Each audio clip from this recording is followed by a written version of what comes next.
हज़रत इमाम हुसैन रज़ी अल्लाह ताला अन्हु खे जॾहिं पंहिंजे साथियुनि सां गॾु बेदर्दी सां शहीद कयो वियो, वक़फ़े वक़फ़े सां जानसार शहीद कया विया, यकीनन हीउ वाक़ियो असांखे इहो ॿुधाए रहियो आहे त अल्लाह पाक जी राह में पंहिंजो सभु कुझु क़ुर्बान करणु खपे।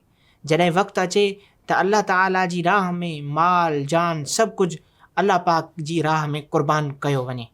ऐं हीउ वाक़ियो असांखे हीउ बि दर्स ॾिए थो त सब्र ऐं इस्तक़लाल, सब्र ते क़ाइमु रहंदे अल्लाह पाक जी राह में पंहिंजो माल मता सभु कुझु ॾेई छॾिजे ऐं सब्र जो दामन न छॾिजे।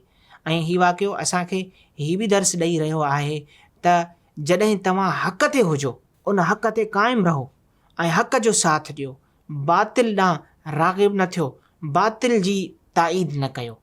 हिन वाक़िए में असांखे अहल बैत अतहार रज़ी अल्लाह ताला अन्हुम जे दीन जी सचाई ॾांहुं बि इशारो थिए थो त हिननि सभ खां अव्वल तरजीह दीन खे ॾिनी। दीन जे मुक़ाबले में का बि शइ जेका बि असांजे लाइ अचे उहा क़बूल न आहे।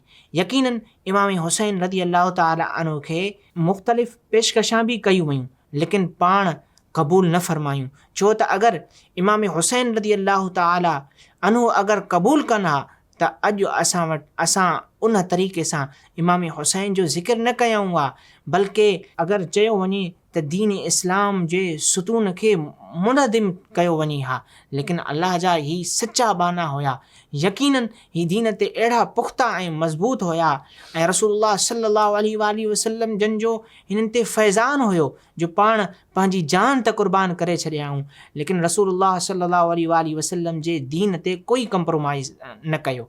ही यकीनन अवां जी वॾी क़ुर्बानी आहे। वाक़िआ करबला खां पोइ बि अहल बैत अतहार रज़ी अल्लाह अन्हुम खे तकलीफ़ ॾियण जो सिलसिलो बाक़ी रहियो। रिवायतुनि में अचे थो त हज़रत इमाम ज़ैनुल आबिदीन रज़ी अल्लाह अन्हु खे क़ैद कयो वियो।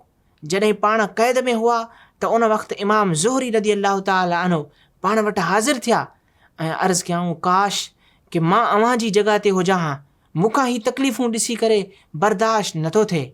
पाण फरमायूं, छा तव्हां ही सम्झी रहिया आहियो त असांखे हिननि ज़ंजीरनि या हथकड़ियुनि खां का तकलीफ़ आहे? न, बल्कि पाण उते ई अहिड़ो इशारो फ़रमायो जो हू हथकड़ियूं ऐं ज़ंजीर संदनि खां निकिरी विया ऐं पाण उन हथनि कड़ियुनि ऐं ज़ंजीरनि खां आज़ादु थी विया। अल्लाह ताला असांखे हिननि जी सची मोहब्बत नसीब फरमाए। Social media Sindhi Dawat Islami platforms के लाइक्स फॉलो शेयर कयो, सब्सक्राइब कयो।